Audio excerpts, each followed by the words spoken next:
Okay, starting just a couple minutes early to give people time to come in and check the technology for me. So if once you get logged in and you find us, let me know that you can hear me. Let me know that you can see me, at least one of those. I'm gonna check on the chat over here and see what happens. Tonight we're talking about how to find people, right? So I'm just going to talk about the topic a little bit, just the general topic as people come in, and I'm going to wait for confirmation that you can in fact see me and hear me. Yay! There are people in the chat. That is a good sign. So we need people, right? Let me know in the chat if you have people and what things you've done to find people. Maybe that will spark a good conversation. Maybe it's some of the same things that I'm going to tell you about today. All right. Excellent. People can hear me. People can see me. We're going to talk about it. People are on Facebook. People are on YouTube. So it must be working. So go ahead and add like your thoughts. And we're going to unpack some of my own. And this is really kind of important to me right now because I'm kind of unpacking some of my own stuff. And I'm very grateful to have learned from a lot of different people, particularly in agility. And then over the last almost 25 years, 23, 24 years, very grateful to all of the people that I've been able to learn from. And in the last 5 or 6, 7 years, I've been able to branch out into different areas, different sports, different areas of training, really just improving my knowledge of dog training overall. And that has broadened my available resources, right? So if I have a problem, I have a lot of resources, but I don't have a lot of mentors specifically for agility. So this topic is really on my mind, really fresh as I'm looking for my next level and leveling up and things like that. So I think this is important for all of us, and building a support system, a cabinet that you can turn to outside of whatever classes you might be taking, outside of, whatever, whether it's online class or an in-person class or something. Just having a sounding board to bounce ideas off of is really, really important. Because when you feel stuck, what if the majority of your education right now is online, but you're in between classes and you're maybe working on something that's not really applicable to the material that you got in that class? Who do you ask? Who do you turn to? That's part of the reason why this group was created, especially, and kind of resurrected. More new life was built into it at the beginning of the pandemic because we need people. And so I'm thrilled with the community that we have been able to build. And so when I get done talking tonight, maybe I probably will start a thread there. Some action steps. Maybe your people are in that group. You could start very small, like accountability. What'd you train this week? In my behind the scenes patron group, I posted very overwhelming post now that I think about it, a post about how I plan my training sessions for the week, and it was a lot. But no one is no one's really checking my work. I was about to say that, but that's not true. Because in most of those areas, I do have someone holding me accountable to make sure that gets done. So at the bare minimum, you need this cabinet for accountability. Someone that you can, whether you talk about how it went or training philosophies or how you got it done at all, it can just be a check-in once a week. Hey, did you get your task list done? Yes or no? It can just be like that. No excuses, no anything. It's just a yes or no question. Because I also have a really hard time with that. When I admit to someone that, oh, I didn't do it, I want to tell them about all the things that I did do and which kept me from doing what I did. And that is a good skill, but also maybe using productivity as a way to procrastinate is maybe not also. Maybe that's my toxic trait. So accountability is baseline why we need this. The next bit, why this is so important, is that if you are not surrounding yourself with people and voices that are just a little bit or a little bit ahead of you in the learning process, right? They're in the next phase of learning. They're in that phase that you want to be in, you'll plateau.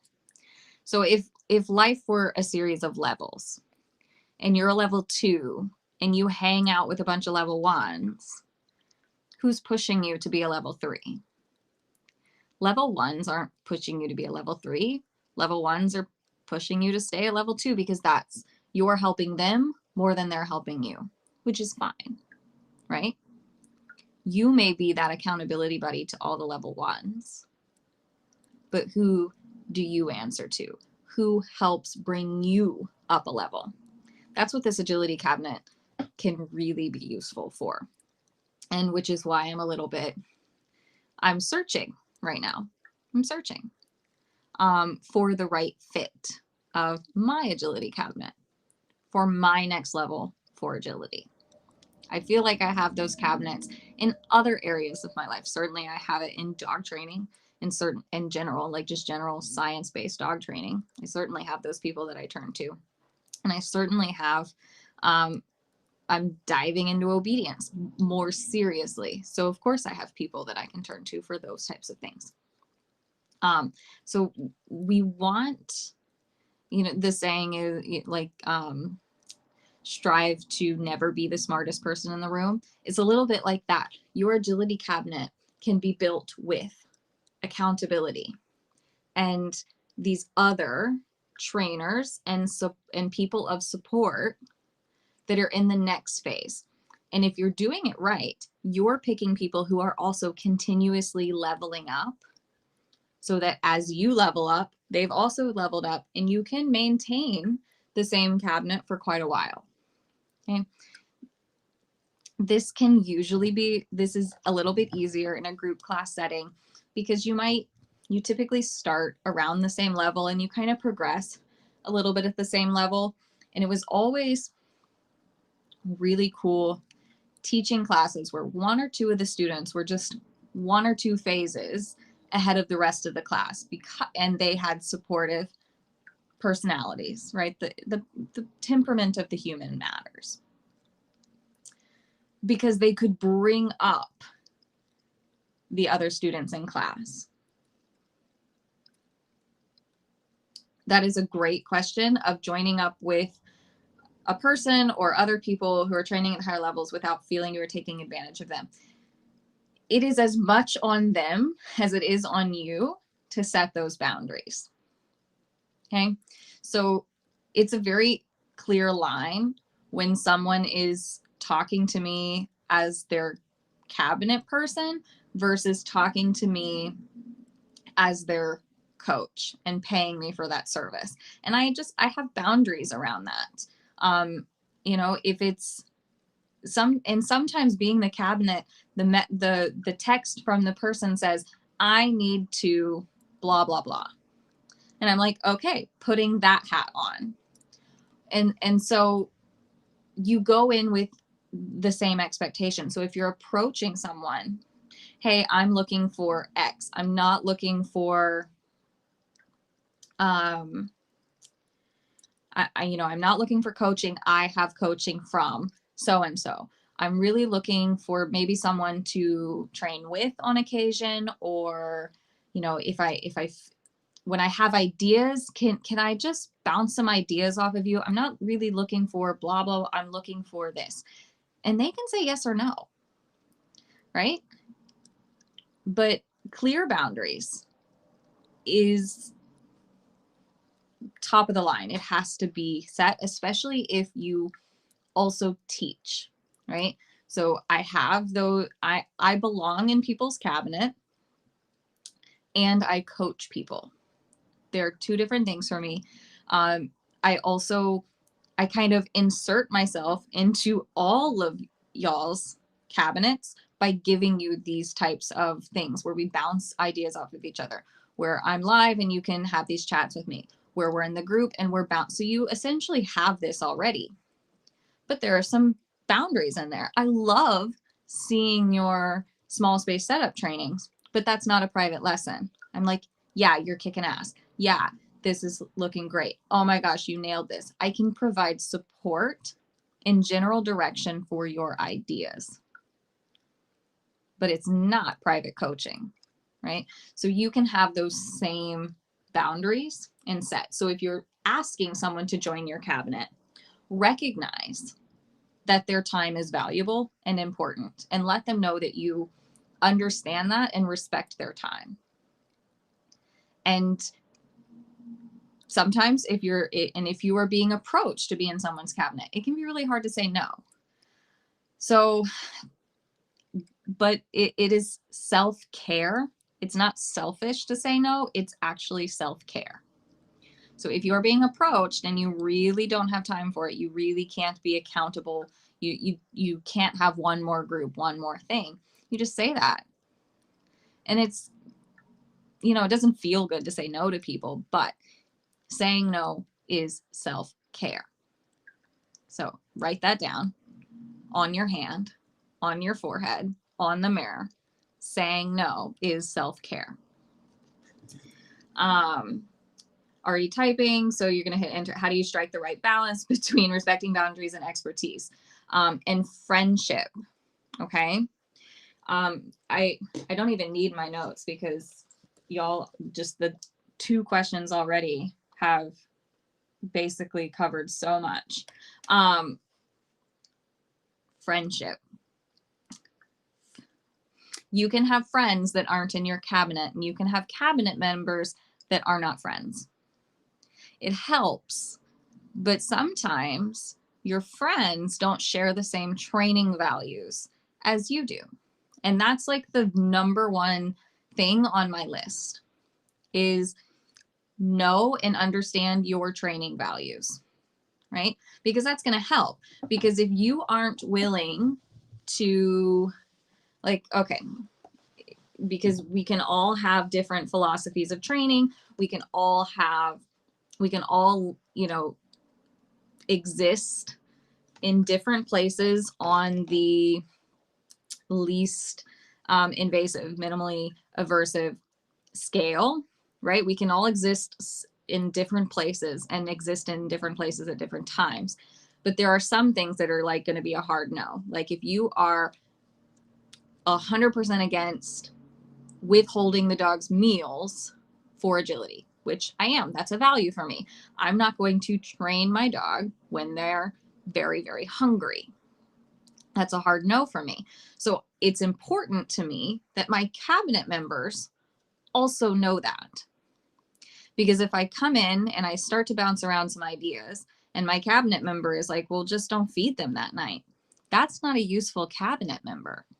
So that is step number 1, is knowing and understanding your values and what are you willing to do to get to your goal. That's what your values are, basically. You know, what are you willing to do training wise to progress yourself to the next step?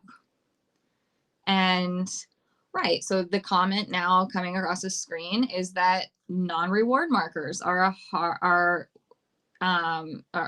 no, right? So then having a cabinet member that's saying, well, just tell him no, isn't going to be really helpful. Unless you have a really, now sometimes it can be helpful to have that like devil's advocate in your cabinet, because I find that those devil's advocate types, they push me to explain my values better.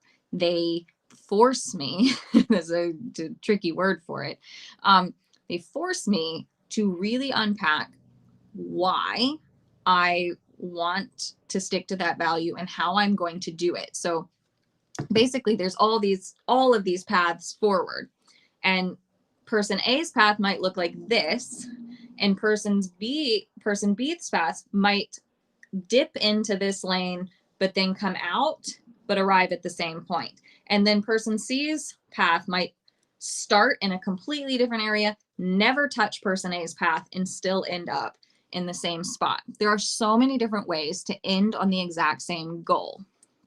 So sometimes having a couple of cabinet members that look at it a little bit differently, have taken a little bit different path, is really important. But there are some hard no's, right? So really unpacking, setting down like, what is non-negotiable? What are the things that I don't want leaking into my cabinet? You know, or, you know, if we're thinking about like pantry items, what pantry items do not exist in your cabinet? And then think about, well, what are the pantry items that I want to put into my cabinet? I'm glad all of those things are helpful. They're going to keep coming. And I have a new thing that I'm going to do for the small space setup. So hold that space. Then when you are seeking these pantry items or cabinet members out, you have to model the behaviors that you're looking for. So if you're, you know, you have to put out into the universe what you're hoping to attract back in. The best examples are when I started working with Catherine McAleese. Her very first exercise to start rewiring your brain is, and I've mentioned this before in previous lives, Smack is snoring and my heart is like, it's melting. Anyways, Smack is 13, for those of you who don't know Smack. So the first thing is to leave every training session, leave every run, exit every ring with those 3 positives in mind.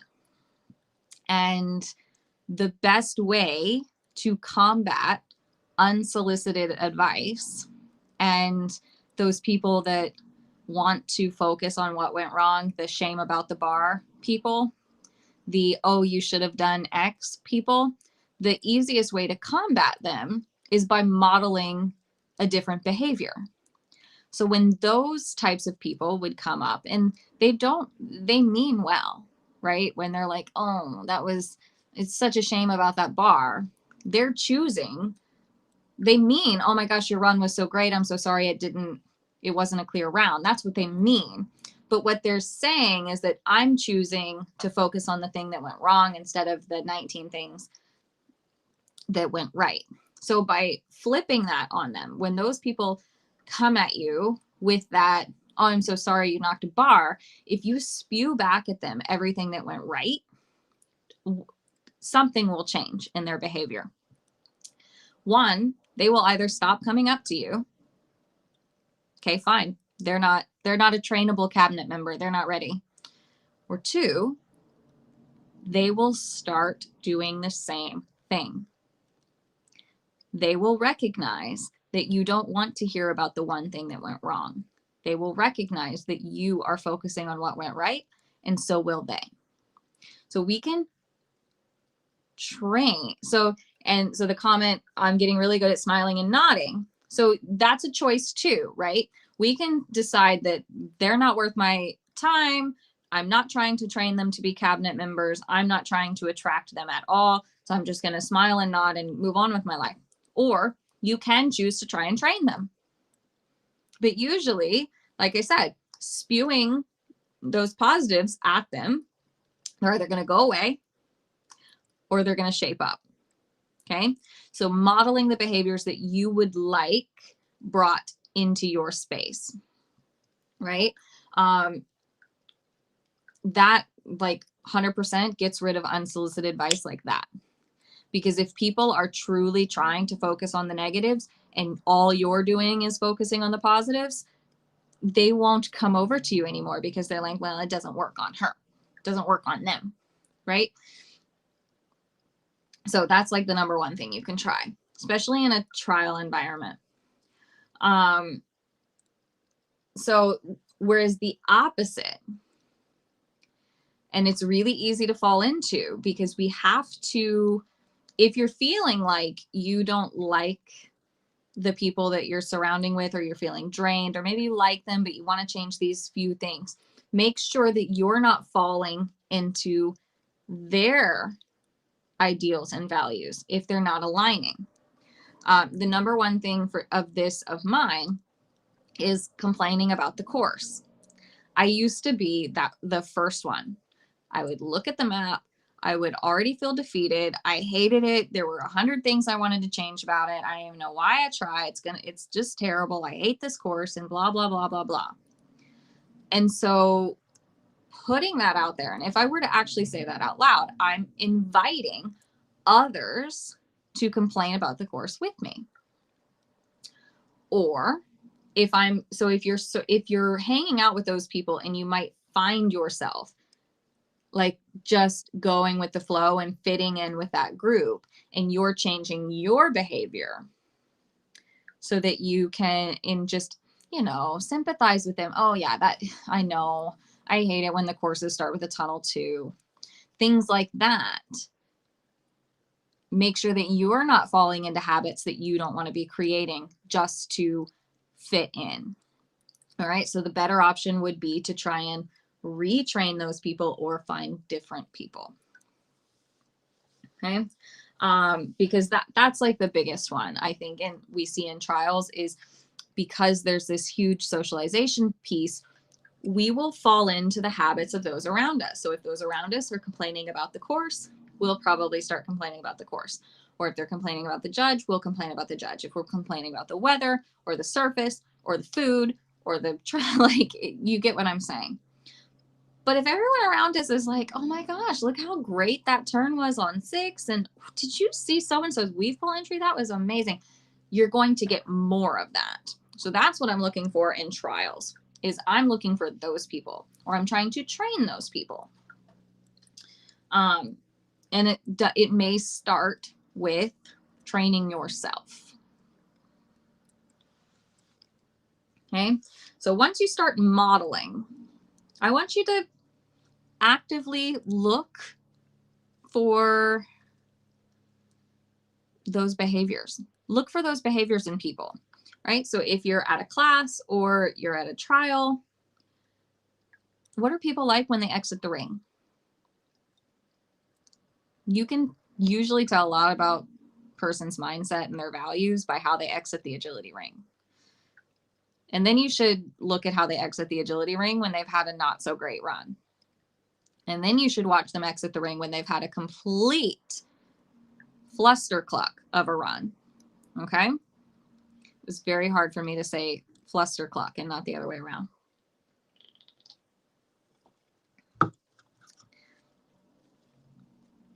Because those people that can have just an atrocious run and exit the ring and still feel like they accomplished something, or still feel happy and still reward their dogs and still like genuinely say how proud they are of their dogs, probably hold some of the same values as you. And then, maybe ask them, you can interview people for your cabinet, Maybe you see these people, you're like, yes, they have the energy that I want. Maybe you ask them to film your next run. This is like, okay, so they pass the first interview process. They exit the ring and they like their dog still and they like themselves still. All right. They pass that test. Second test is here, hey, would you film me? And if they film you, did they leave commentary on your film? Was that commentary positive? Or was it kind of not what you're looking for? Yes, exactly. Second date phase. That's like their second test. Can they film and either be silent or positive just on their own? Like, what's their natural behavior? And or, so then maybe you, if they pass that, can I trust you to hold my phone and you better film horizontal? We're going to get to setting the rules. But maybe then the then the next date, the next phase is, hey, I'm really interested in seeing this sequence. Can you stand here? And would you mind telling me what you think overall of how I'm going to handle this? Just ask them one specific question and see how they react. Are they like, how dare you? Are they like giving you advice, support? Or they, you can start having conversations with people over these things, right? And then you can decide if through this kind of dating phases, do they share similar values as you? Could this be someone that you want to spend a little bit more time with? Is this someone that you want to talk more about agility with? Okay, so asking for something specific. And yeah, just like this comment says, it might just be specific as, can you hold the phone horizontal? And that's it, right? Or can you stand somewhere where I can see the dog walk contact? I've really been working hard on that. So you just put that little nugget in their head and they're either going to compliment your great dog walk contact or they're going to find the one thing that was wrong with it. And you can choose what you do with that. I don't actually want to talk about dating either because, ew. Okay. So I also want to put out there that this cabinet that you're building, it is an exclusive country club of your brain. And invitations can be revoked at any time. So just because you've allowed someone into your cabinet, into your circle, into your exclusive country club does not give them the right to stay there,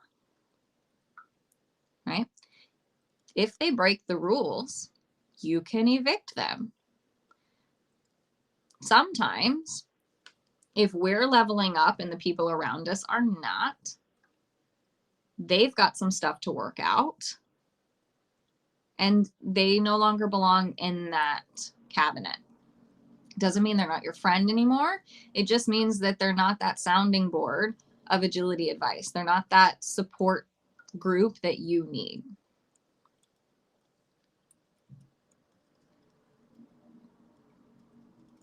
Okay, so that kind of, like I said, friends don't have to be in your training circle. Exactly. They can still be your friend, even if they've left the cabinet. All right, because access, it's a, especially if when you are competing and you are having, it's a performance. And part of that performance is having a specific mindset and allowing that mindset to be opened up to anyone, to be vulnerable to just anyone is not fair. It's not realistic. We don't do that in life, right? We don't open up to everyone we meet. We don't bounce ideas off of strangers that walk by because their opinions shouldn't be weighted as heavily as those that we've sought out and maybe even paid for those opinions, right? So this inner circle, this country club, this cabinet, whatever you want to call it, use an analogy that works for your brain. Those opinions weigh more than the opinions of others that are not inside that cabinet. So you have to select those opinions carefully, because if those opinions only tear you down, that's not sustainable. So you have to set the rules, right? The expectations. People, and the rules and the expectations are important because people can't follow the rules if they don't know they exist. And this, it's hard. And I'm like, I started at the beginning of this. I am seeking out my next level up. It's going to be a hard process because I have some pretty specific needs and expectations.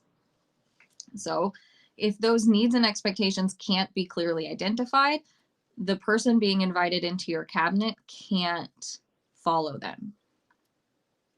So then I can't put it on the learner to have gotten it wrong if I did not set up that criteria correctly. So I know I'm maybe making this a little bit more complicated, but the boundaries are so important that I need it to be a little bit complicated.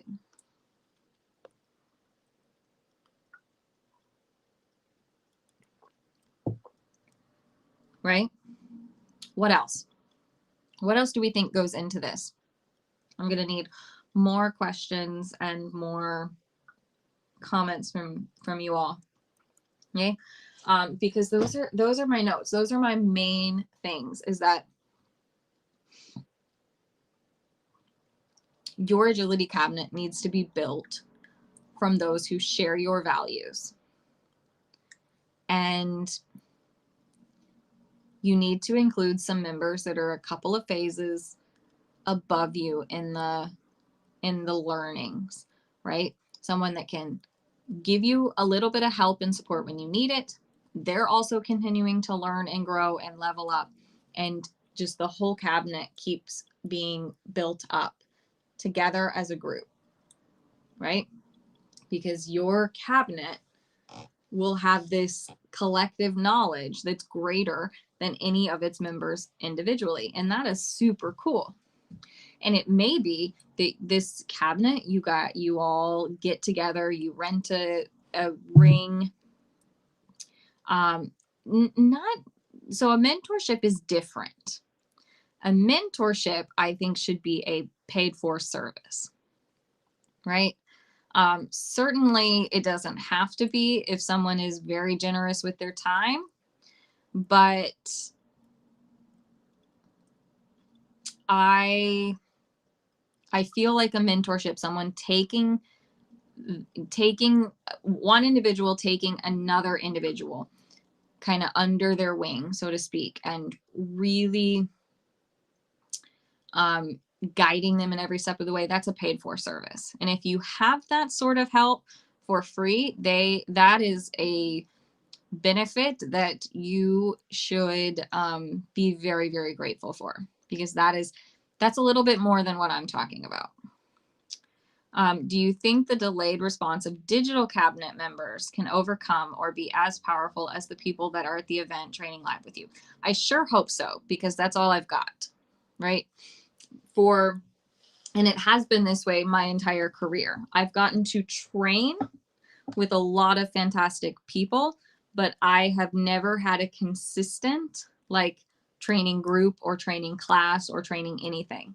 But I have fantastic cabinets that I can seek out, because these cabinet members are not necessarily about like a class, and they're, you don't have like a curriculum that you're sharing between each other. You're not, I mean, that might be a good way to start. Like, you all take the same online class together and you work through it and you have your own little group where you talk about it. That might be a good way to build a cabinet and a support system.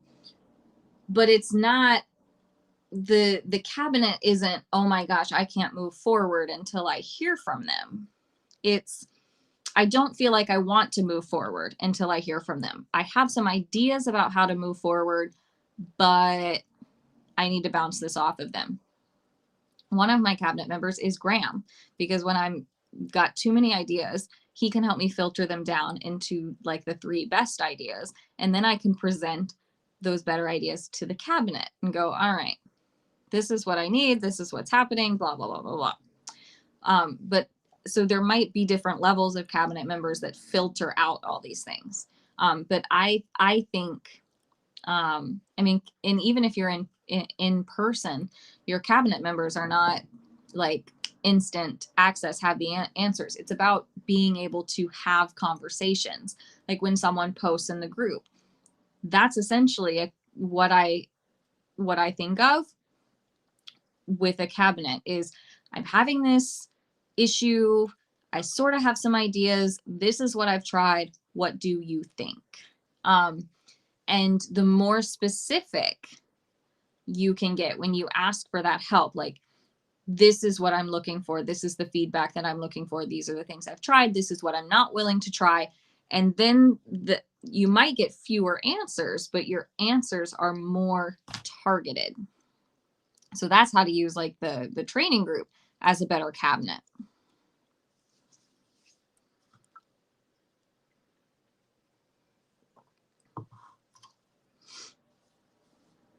So it could be that everyone starts right here in the group of, I'm curious about this, and you lay out what kind of feedback you want. Or I'm having trouble visualizing how this should go, blah, blah, blah, blah, blah.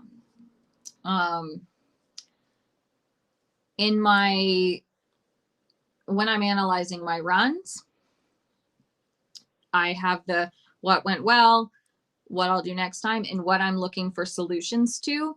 This is one of the times where I usually turn to my cabinet, because when I start looking for the solutions, I might not always know them, or I might not always be able to find them very easily. So that's when I turn to my cabinet. I'm not necessarily talking to my cabinet after every training session or after every trial. It's when I feel stuck and I need a different set of supportive eyes. And so for many of you, it's happening already in the group. You go out, you do a training session, you get stuck. You're like, I'm going to ask the collective hive mind of the training group, this Energy Dog Spurs training group, and boom, you get a ton of advice. And so things like that. Am I making sense? Am I rambling? I feel like I'm saying the same things now. So what else?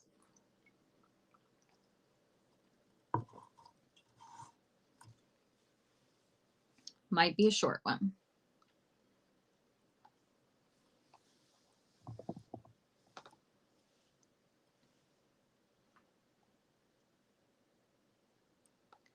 I feel like the most important part is that we are picky in whose opinions we allow in.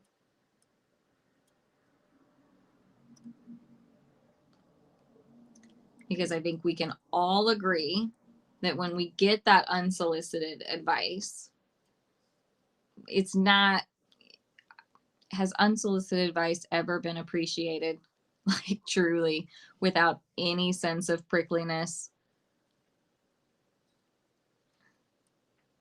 Yeah. So the comment says collective advice from the group can be overwhelming. 100%. So how can we narrow that down? Because we've got, and I know they're not all commenting, of course, but there are 1,300 members in that group. But if you're getting a ton of comments and a ton of advice, then your question was too broad, right? So you can narrow it down by what I was saying just a few minutes ago of, this is what I've tried, this is what I'm willing to try. You know, you can put out there a little bit what your values are, and the people who can align themselves with your values will answer. Because we're all existing somewhere within a similar spectrum, but we're all on different parts of this on the spectrum as far as our training values go. right? Some of us are willing to tell the dog when they've knocked a bar. Some of us are not. Those types of things. So if you have a bar knocking issue, you can just say that. I'm not comfortable with, or I will not. And you can say these things nicely. And we can all do better of going, oh, I see you have a boundary there. And I'm going to respect it and not comment, right? So if you see someone post about bar knocking and they say that they're not going to tell their dog or stop running their dog and tell their dog no, bad bar, right? If you put that in there, you're not going to mark the jump bars. If you are someone who does mark dropped bars, you don't get to comment because your opinion was not asked for, right? So I didn't mean for this to turn into a how to be a how to respond better in the group, but I think it goes across all groups, right?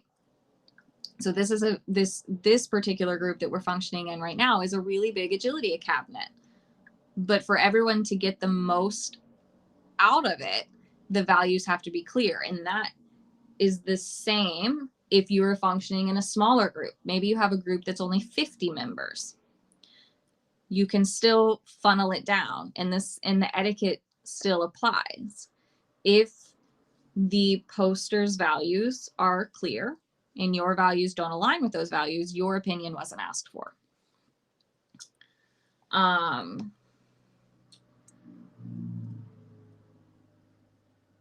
Exactly. So when you, oh, I lost, okay, I wasn't sure what to do when I lost Icarus as a sport dog so suddenly. I tried to find paths to still move myself forward. For example, asking to take classes with you. Yeah, exactly, without the dog. Yeah, COVID ruined everything. It all felt wrong. Totally. I wish I knew what path we were always supposed to be on at all the right times, because I certainly feel like my path is going like this and it's not moving. I'm just going back and forth, back and forth, back and forth, back and forth, back and forth. And, or maybe I'm going really long ways this way and a really long ways this way and a really long ways this way. So it's taking me a very, very, very, very long time to get up here. And that's kind of how it feels, right? We're going lots of switchbacks, lots of going back and forth, and very slow progress up. And then we see on social media lots of people going straight there, straight there. A lot of times it's because the values are different. So this comment, the instructor wasn't 100% able to give the advice that you needed. You could consult your cabinet. You got some ideas. It's all working out. That's exactly what that's for, because I don't know, I'm about to spill the beans, but instructors don't know it all. We don't know everything. It's fantastic. It is the best way forward. And if you do teach, it's probably the best way to keep students is to admit when you don't know it. Say, I don't know. And if you are willing to look into it, do some research, find out, tell them. And if you're not, you can say, I would look into yourself these resources. Another comment, we may have similar values, but are at different places in our journey and expertise working with the tools we've chosen. That's also real. Sometimes I did mention in the beginning that your cabinet members should be 1 or 2 phases ahead of you. It is absolutely not always a good thing to have someone 10 phases ahead of you in your cabinet, because, and that does happen with some of the advice in the group, right? Is someone is brand new to training or agility or whatever their thing is, they're brand new to it. And you have someone with 20 years of experience coming in, and the advice doesn't really match the need, right? Because I don't really like this analogy, because I don't want to make anyone feel like they can't, I don't know, I'm going to say it, and I'm sorry, I'm not totally in love with it. But when what you need is a coloring book, but you're handed a calculus textbook, it doesn't work, right?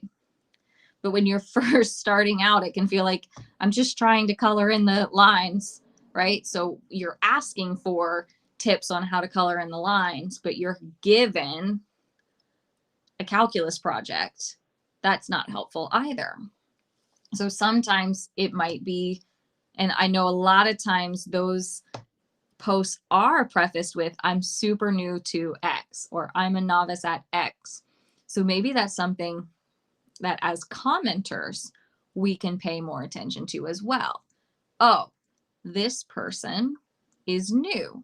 What was helpful to me at that time in my journey? I don't like that word either, but right? What was helpful advice? Like, I have advice. I've been through this before. I can empathize with how they feel. What advice was helpful to me in that moment, not what's helpful to me in this moment, right? So trying to align yourself with the values of the poster, of the person asking for your advice, can help as well. How's that?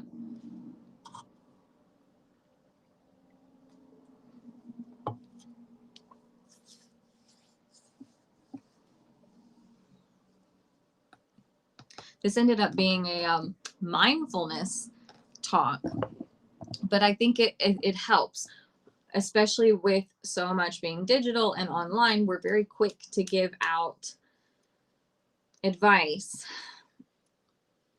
and be helpful, especially when we feel like we can be helpful. But sometimes we need to take a breath and realign with what was asked. Okay. And that's whether it's in a group, in someone's cabinet, if you're inviting people into your cabinet, if you're all of these things. Okay. But values, I think, is the number one piece here. And talking about these training values needs to kind of be normalized. That I can't do exactly what you're asking me to because it doesn't fit within my training values.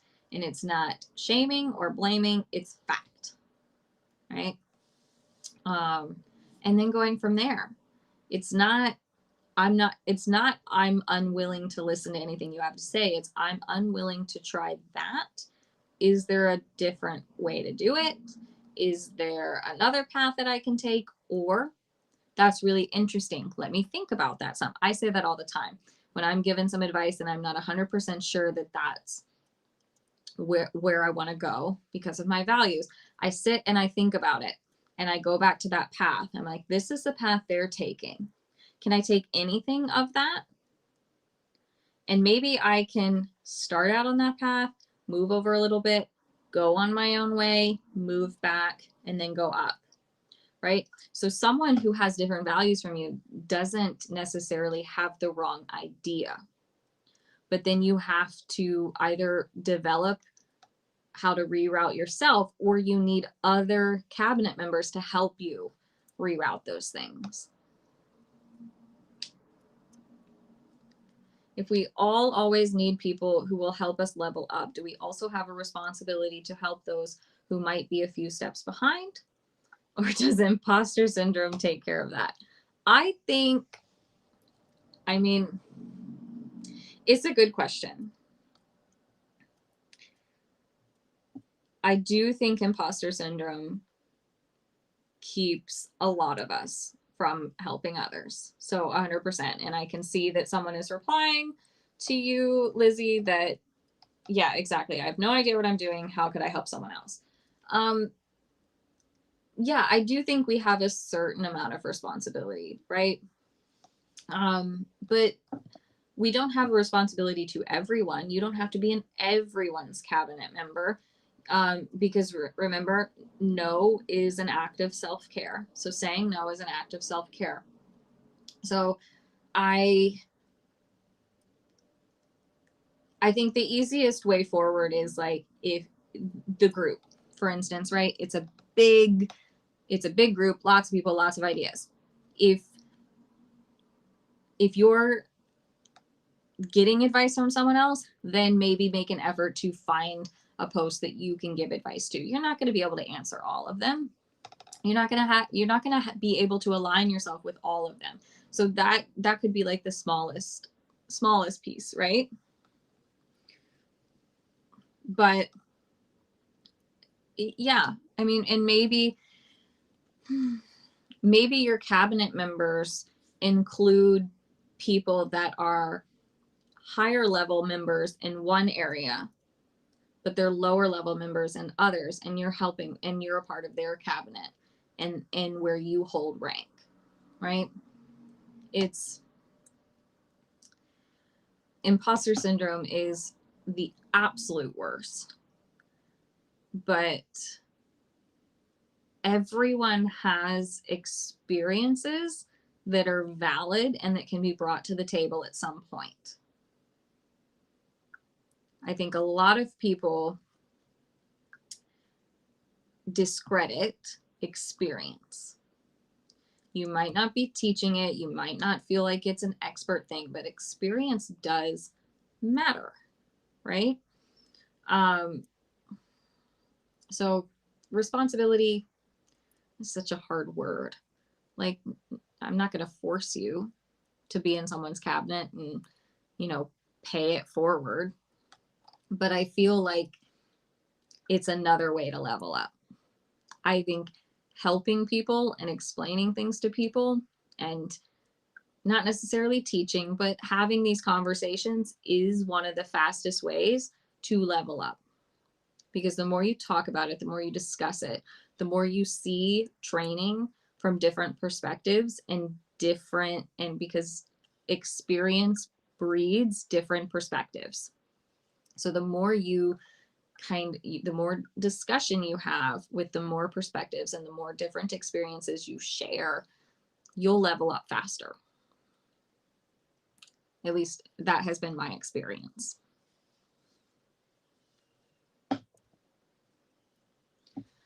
Love the concept of a cabinet. I have a hurting cabinet and they have helped me level up in so many ways. Exactly. It's super important when we're first starting out at something, but then it becomes almost like a necessity.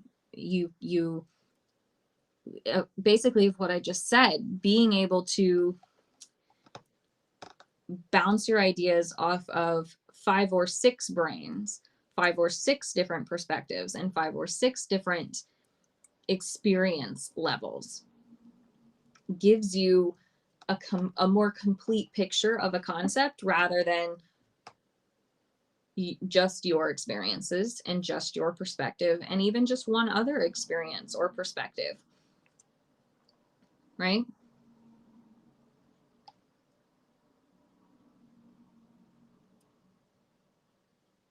So I think we have some pretty good action steps, right? We can start by identifying our values and just like the basics, right? So maybe identifying your values. I don't want you to label the type of trainer you are because, oh my word, that's a mess. But I want you to have a think about your values as a trainer. And one way you can be doing this is when other people are talking about you as a trainer, what do you want them to say about you? And I know that's a little bit weird thinking about whatever other people think. But the funny thing about that is what we're imagining other people think about us is really what we think about us. I'm going to say that again. What we think other people are saying about us is really what we are saying about ourselves.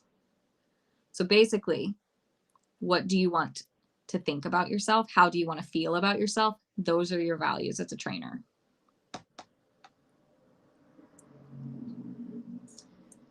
I feel intimidated responding to questions threads because I'm fairly new. I'm good at asking, but I'm not good at answering. So, but your experience as being fairly new may better align with someone who's even more new than you are. Because there was a shift when I was teaching full-time and I was teaching a bunch of group classes. There was a shift. When I first started, I was teaching quite a lot of people who had never done agility before. And at some point there was a shift. I could tell that I was not serving those people the same way, because I would start talking, and because it was so natural for me to talk about reinforcement and behavior and this and antecedents and I would just start talking like I normally talk, and they needed a coloring book and I handed them a calculus textbook. So I needed to change. So I brought in another trainer that was just as equally fantastic, but her expertise was working with people who had never done agility before. She was that level, right? She was that level. She was still, right, like 25, 30 years of dog training experience. But when it came to agility, the levels were very different. So she was able to reach them in a way that I wasn't able to reach them without really changing my entire, the way I talk, which is really hard for me because I get going so quickly. So there's something to be said for that. So someone who's brand new might have an easier time learning from someone who's a year into their training journey rather than someone who's 30 years into their training journey. It's really great to teach yourself to add input in a way that can be heard. Absolutely. Right? So it's just good practice, right? It's good practice for our training. It's good practice for just being good humans. It's a really great practice. If you are new and inexperienced, never underestimate your role as a cheerleader for others. 100%, because your experience is fresh. You can remember what it's like to enter your first competition. I can remember one thing about my first competition, and it's that I cried. That's all I can remember. That's what I remember about my first competition. So how is it that I can relate to those that are competing right now? It's not as easy for me to tell you all how to compete because I don't even remember what it's like. But someone who's only been competing a year or two can be like, oh, yeah. And also I started competing. How old am I? I started competing 24 years ago. It's not the same thing anymore. It's not even the same experience. So when there's questions about first time competitions, I usually don't jump in on those conversations because my experience isn't necessarily relevant to the question. So those are the things that we're looking for, whether you're, being a cabinet member within this group, being a cabinet member within another group, being a cabinet member within a small group of like-minded individuals. I'm not going to call them friends because they're not necessarily your friends, and your friends don't have to be your cabinet members, right? We can have these separate boundaries, right? And sometimes when they are your friends, sometimes you're just talking to them as they're just your friend right now. And sometimes you're talking to them as your cabinet member. And and that just comes down to clear boundaries and clear expectations, right? Things like that. When I go walking with friends, we don't talk about training. Not really. We're just going and walking as friends. We can maybe flip the switch and go like, hey, when we're on our walk, can we talk about da la la la la? And here we go. And we'll talk about that on our walk. But you just, you set the boundaries and you're fine. Or family in your cabinet. Right. Exactly. Sometimes it can be family. And sometimes, so that's also really clear because sometimes it's just, I'm venting. I don't want your advice. I don't want your opinion. Do not speak. I'm just venting. Sometimes it's, I really need help filtering out all this information to narrow things down so I can be on my way. Sometimes it's, I need this one specific piece of advice. Okay. And then I guess before we wrap up, I should say, like, make sure you're reinforcing your cabinet members that if you ask for advice, listen to it. update them, tell them, hey, I tried that and it worked. High five. Right? Just super simple. Because going back to that imposter syndrome, if you give someone advice, if someone gave you advice and that was it, and they never learned, I wonder how that went for them. They may not ever give advice again because giving advice was not reinforced, right? So, and even if it's not, you can just say, hey, I tried this. It didn't exactly go the way I imagined it would go, and this is what happened. Just any type of feedback on how their advice went feeds back into their desire to be a cabinet member. So back to the example of in the group, you post, you get advice. If you did something, come back. Tell us what you did. Tell us which advice you followed and how it was going. And, if you're going to do it again, what are you going to do next? That's how we all get better. And it also gives us a little bit of transparency in our training, right? It goes back to that accountability piece. Obviously, the training group, it's a public group. There's over 1,000 members in it. That's a more vulnerable cabinet space. So, of course, you can have your more private, less vulnerable cabinet space, but being able to have a back and forth of, oh, this worked out, this looked great, this didn't work, how's that going for you? That accountability piece, we're all going to be better trainers for it, right? Okay. Any last minute questions, thoughts, ideas? I mean, I thought I was done 20 minutes ago and I just, wind me up and put a quarter in me and I'll talk for hours. The small space setups, I kind of dropped a little bit of a spoiler. I designed a series of sequences that build on each other for the entire month of May. So each week in May, we'll have 2 sequences and it all follows the same theme. And in the Patreon group, there will be analysis videos of those sequences. So looking at the lines, maybe not necessarily going over every handling strategy that is possible for those lines, but just identifying the reality lines and the things that I would look for when I'm walking the course.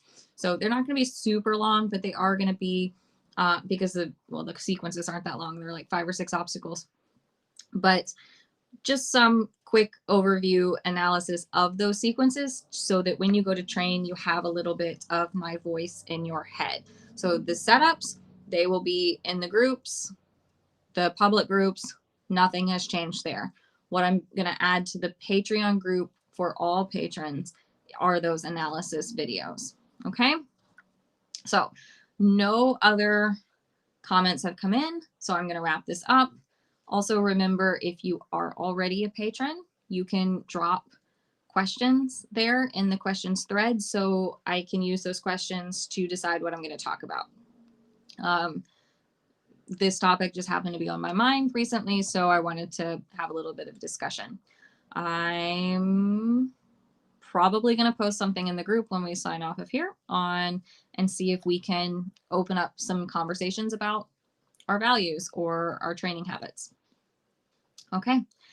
I will see you in the group, see you in Patreon, see you at the Lemonade Conference, see you somewhere. See you next week.